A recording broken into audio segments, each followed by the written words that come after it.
विभाजन समझना है। कोशिका प्लस विभाजन। देखिए कोशिका, इसका मतलब विभाजन का मतलब होता है बंटवारा। बंटवारा, बंटवारा कब होगा? तो कोशिका को टूटने से।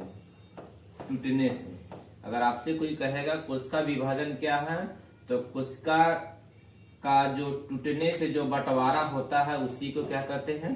कोशिका विभाजन कहते हैं। ठीक है, चलिए जब कोशिका टूटता है तो कोशिका क्या बढ़ती है? संख्या बढ़ता है। जब कोशिका टूटता है तो कोशिका क्या बढ़ता है? संख्या बढ़ता है। तो याद रखना, कोशिका का टूटकर दो या दो से अधिक कोशिकाओं का निर्माण होना क्या कहलाता है? कोशिका विभाजन कहलाता है। कोई डाउट है? कोई डाउट नहीं होगा। ठीक है, इसके बाद में आते हैं बेटा, जिन कोशिकाओं का विभाजन होता है उसे मदर सेल कहा जाता है।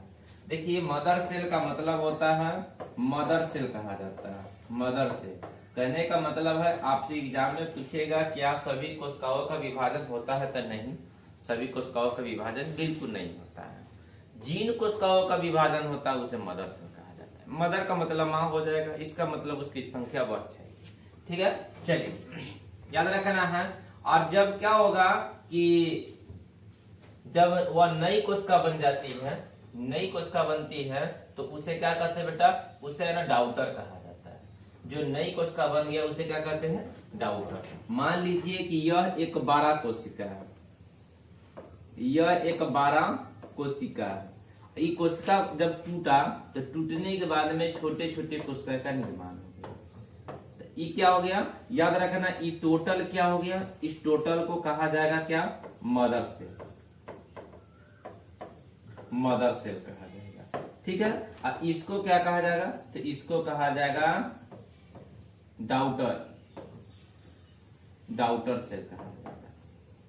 तो मदर सेल और डाउटर सेल में सबको समझ में आ गया, किसी को कोई दिक्कत नहीं है। आते हैं जंतुओं में कोशिका विभाजन किससे होता है? तो सेंट्रोसोम से। अगर आपसे कोई पूछेगा जंतु में, हम लोग क्या हुए? हम लोग क्या हुआ? जंतु हुए। देखिए सबसे पहले बायोलॉजी है ना, बायोलॉजी जो है ना, बायोलॉजी बायोलॉजी है ना, दो ग्रुप में टूटता है। एगो के कहा जाता है पादप जगत, जिसको कहा जाता है क्या? पादप जगत को बोटनी कहा जाता है। एगो जो होता है जियोलॉजी, जिसको जीव जगत कहा जाता है। तो आ जाते हैं बेटा, याद रखना है, जंतुओं में माने हम लोगों में कोशिका विभाजन किससे होगा? सेंट्रोसोम से होता है। हम लोगों में कोशिका विभाजन किससे होगा? सेंट्रोसोम से होता है। चलिए इसके बाद पादपों में कोशिका विभाजन है ना, सेल प्लांट से होता है। देखिए सेल प्लांट इसमें होगा। इसमें जो होगा, इसमें क्या किससे होगा बेटा? सेंट्रोसोम से होगा। सेंट्रोसोम, इसमें मैंने जीवों में सेंट्रोसोम हो जाएगा, और इसमें क्या होगा? सेल या प्लांट सेल या सेल प्लांट। याद रखना है, सबसे पहले आपको एग्जाम में पूछ देगा बायोलॉजी को कितने ग्रुप में तोड़ा गया है? दो ग्रुप में। कौन कौन? पादप जगत और जंतु जगत। पादप जगत में कोशिका विभाजन किससे होता है? तो याद रखना है, किससे होता है? सेल प्लांट से या प्लांट सेल से, दोनों बात एक ही है। और इसमें किससे होगा बेटा? मानव में किससे होता है? सेंट्रोसोम। कोई दिक्कत? चलिए अब आते हैं जब कोशिका विभाजन के 3 प्रकार। जब कोशिका विभाजन होती है, फिर आते हैं बेटा जब कोशिका विभाजन की बात हो गई, जब कोशिका विभाजन होता है तो कितने बराबर भागों में टूटता है? चलिए याद रखना है, कोशिका विभाजन कितने बराबर भागों में होता है? तो कोशिका विभाजन मुक्ता है ना बेटा, मुक्त कोशिका विभाजन, कोशिका विभाजन आ जाते हैं। कोशिका विभाजन मुक्ता कितने बराबर भागों में होगा? तो कोशिका विभाजन मुक्ता 3 भागों में होता है। देखिए असूत्री विभाजन होगा, एक जो हो जाएगा ना बेटा समसूत्री हो जाएगा, और जो लास्ट वाला हो जाएगा अर्धसूत्री। अर्धसूत्री। तीनों विभाजन के बारे में आप बेहतर तरीके से समझ गए हैं। उसका विभाजन कितने प्रकार के होते हैं? तो 3 प्रकार के होते हैं, जिसे कहा जाता है, फर्स्ट में कहा जाता है असूत्री, समसूत्री और अर्धसूत्री कहा जाता है। कोई डाउट है किसी को? No doubt. चलिए मैं आगे बढ़ता हूं। चलिए इसके बाद में है ना, चलिए थोड़ा सा आप हम चलिए एक एक करके अब पढ़ते हैं। देखिए सबसे पहले पढ़ेंगे, क्या पढ़ेंगे? अर्धसूत्री। चलिए आते हैं असूत्री पढ़ते हैं। असूत्री में क्या होता है? सबसे पहले असूत्री पढ़ेंगे। देखिए यह विभाजन है ना, जिसमें जीवाणु, विषाणु, सूक्ष्म जीव, देखिए जिसमें क्या होता है बेटा? जीवाणु आ जाएगा, विषाणु आ जाएगा, विषाणु, सूक्ष्म जीव क्या आ जाएगा बेटा? जो सूक्ष्म जीव। चलिए इसके बाद में प्रोकैरियोटिक, जो बेटा प्रोकैरियोटिक, जो प्रोकैरियोटिक आएगा तो हम समझ जाएंगे कि यह क्या है बेटा? अर्धसूत्री है। अर्धसूत्री में क्या होता है? मदर सेल का आकार 12 होता है। मदर सेल का आकार क्या होगा बेटा? 12 होता है। अगर आपसे एग्जाम में पूछेगा किस कोशिकाओं में मदर सेल का आकार 12 होता है? और असूत्री में, अर्ध नहीं, असूत्री में। ठीक है। चलिए, और जब यह विभाजन होगा तो विभाजन आगे चलकर कैसा? ये बीच में धागे में बढ़ जाता है। और जब यह मदर सेल में, जब इसका विभाजन होगा, किसका विभाजन होगा? Mother cell. मदर सेल का क्या होगा? विभाजन होगा। विभाजन, तो विभाजन के समय में कैसा बन जाएगा? पहले या पतले, बीच में पतले धागे की तरह बन जाएगा। कैसा बन जाएगा? धागे की तरह बन जाएगा। और जब बीच में पतले धागे की तरह, इस तरह मान लीजिए यह मदर सेल है, इस तरह ऐसे है। ठीक है। बीच में क्या होगा? ऐसे होकर, और इसकी श्रृंखला धीरे धीरे लंबा होगा, ऐसे हो जाएगा। और एक समय ऐसे होकर क्या होगा? इस बीच में से टूट जाएगा। तो टूट जाएगा तो ये क्या हो जाएगा? मदर सेल टूटता है। मदर सेल टूटता है। यहाँ पे किसी को कोई डाउट है? अर्धसूत्री में अब आपसे पूछेगा अर्धसूत्री में कौन कौन आता है? तो जीवाणु होता है, विषाणु होता है, सूक्ष्मजीव होता है, और क्या होता है? प्रोकैरियोटिक होता है। ठीक है। अर्धसूत्री में क्या होता है बेटा? अर्धसूत्री में है ना, असूत्री में क्या है? मदर सेल होता है। अब मदर सेल है ना, जब यह पहले धागे की तरह हो जाता है और तब इसका विभाजन हो जाता है। कोई डाउट नहीं होगा। चलिए अब आ जाते हैं इसके बाद में आते हैं अब समसूत्री। देखिए समसूत्री थोड़ा सा लॉन्ग प्रोसेस है, इसको समझना जरूरी है। देखिए समसूत्री यह विभाजन कायिक कोशिकाओं में होता है, जिसको क्या कहा जाता है? सोमेस्टिक सेल कहा जाता है। कायिक कोशिकाएं में जनन कोशिकाएं है ना बेटा, जो ओवम और स्पर्म को छोड़कर पूरा शरीर में क्या होता है? काट्य कोशिकाओं का बना होता है। ये जो है ना, सिर्फ है ना स्पर्म और ओवम जो है ना, छोड़कर सभी है ना काट्य कोशिकाओं का बना होता है। इसमें एक मदर सेल टूटता है तो डॉटर सेल का निर्माण होता है। और डॉटर सेल पढ़े थे ना, उसमें एक अगर मदर सेल टूटेगा तो डॉटर सेल बन जाता है। ठीक है। अगर दोनों डॉटर सेल में क्रोमोसोम समान संख्या होता है तो उसे समसूत्री कहते हैं। इसका मतलब लॉजिक यही है कि सबसे पहले मदर सेल टूटेगा। मदर सेल अगर टूट गया, टूटने के बाद में क्या हो गया कि दोनों में डॉटर सेल की संख्या समान है। दोनों में डॉटर सेल की संख्या समान है तो क्या हो जाएगा? समसूत्री हो जाएगा। असूत्री में हमने क्या पढ़ा? जिसमें जीवाणु, विषाणु या इसके बाद में सूक्ष्मजीव या यूकैरियोटिक, ये सब जो आता है, जिसमें मदर सेल क्या करेगा? टूटेगा। टूटने के बाद बीच में पहले धागे की तरह हो जाएगा, इस तरह उसका विभाजन होता है। हमने यही पढ़ा है ना। और उसमें मदर सेल टूटता है। मदर सेल इसमें भी टूटेगा, लेकिन इसमें यही बताया गया है कि टूटेगा तो अगर दो डॉटर बना, तो दोनों में क्या है? संख्या समान है। तो हम इसे कह सकते हैं क्या, इसे समसूत्री कहते हैं। चलिए सबसे पहले अब इसकी जो अवस्थाएं होती है, अवस्थाएं यहाँ पर है, देखते हैं। देखिए इंटरफेस, यह सबसे बड़ी अवस्था होती है, इसमें डीएनए का निर्माण होता है। चलिए याद रखना, इसमें किसका निर्माण होता है बेटा, डीएनए का निर्माण होता है। आ जाइए इंटरफेस में पढ़ते हैं, एक एक करके सब पढ़ते हैं। चलिए इंटरफेस में आते हैं। इंटरफेस में क्या, यह सबसे बड़ी अवस्था होती है, इसमें डीएनए का निर्माण होता है। आपसे कोई पूछेगा डीएनए का निर्माण कहाँ होता है, तो इंटरफेस में। किसमें, असूत्री में होगा, समसूत्री में होगा कि अर्धसूत्री में होगा, समसूत्री में होगा। ठीक है, तथा यह क्रोमोसोम अलग हो जाता है। जैसे ही डीएनए का निर्माण होगा क्रोमोसोम अलग हो जाएगा।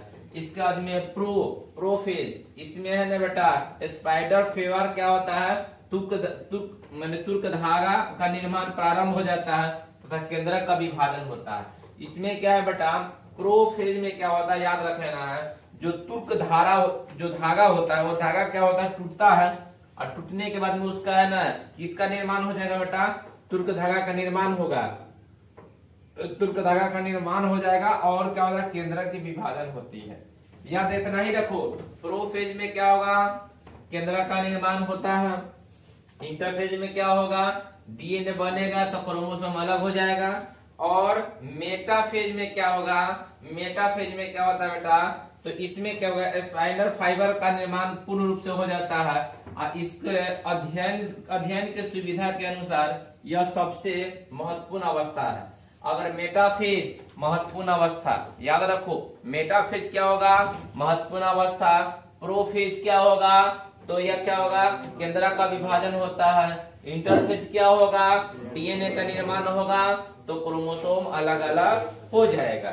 यहाँ तक किसी को कोई दिक्कत नहीं होगा। चलो एनाफेज, यह सबसे छोटी अवस्था होती है। क्रोमोसोम कोशिकाओं के अंदर ध्रुवों की ओर चला जाता है। इसमें जो क्रोमोसोम है कोशिकाओं के अंदर ध्रुवों की ओर चला जाता है। यहाँ तक किसी को कोई दिक्कत नहीं होगा। चलिए अब पढ़ते बेटा टेलोफेज, यह सबसे अंतिम अवस्था होती है।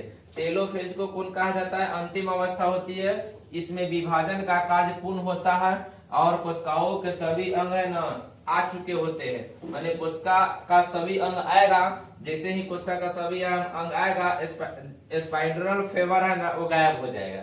कोशिका जैसे ही आएगा स्पाइनल फाइबर गायब हो जाएगा। ठीक है, तो सभी के बारे में अभी आप पढ़े हो, तो एक एक करके सबके बारे में बताते हैं। क्या इंटरफेज में क्या होगा, ये बड़ी अवस्था में होता है, डीएनए बनेगा, क्रोमोसोम अलग हो जाएगा।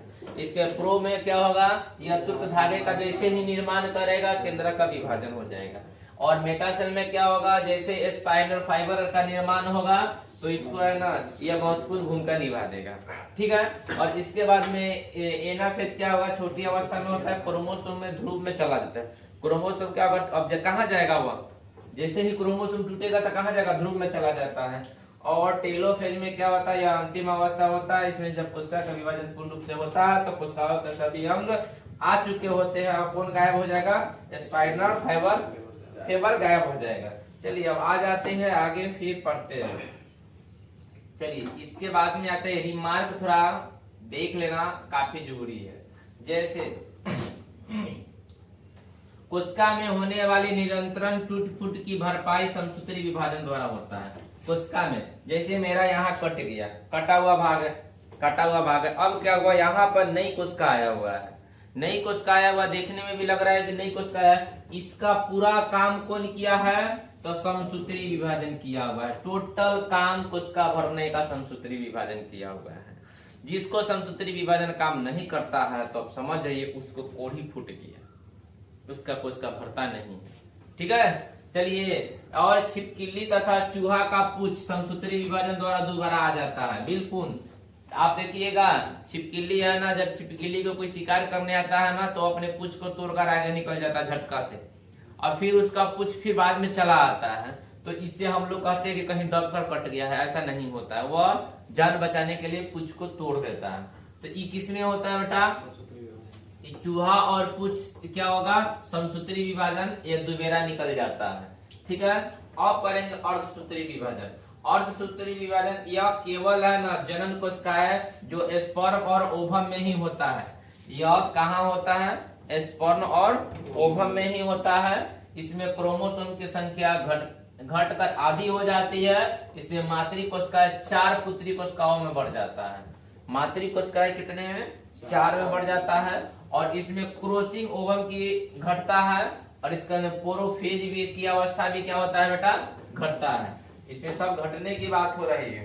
चलिए इसके बाद में आते हैं। चलिए इनका है ना, इनका प्रोफेज की अवस्था सबसे 12 होता है। प्रोफेज की अवस्था क्या होता है? 12 होता है।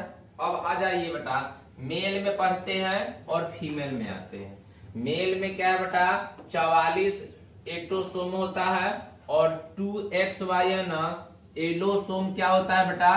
एलोसोम अलग होता है। इसमें भी है ना महिला में XX अलग होता है। अब क्या होगा, जैसे ही यहाँ पर 44 से 22 आ जाएगा और यहाँ 44 से क्या हो जाएगा? 22 आ जाएगा, 2 अलग हो जाएगा। जैसे ही 2 अलग होगा तो जो चाइल्ड होगा उस चाइल्ड में क्या हो जाएगा बेटा? एक इससे आएगा, सबसे आधा आधा आता है। तो इससे 44 है तो 22 आ जाएगा, 44 है तो 22 आ जाएगा, 2 है तो 1 आ जाएगा, 2 है तो 1 आ जाएगा।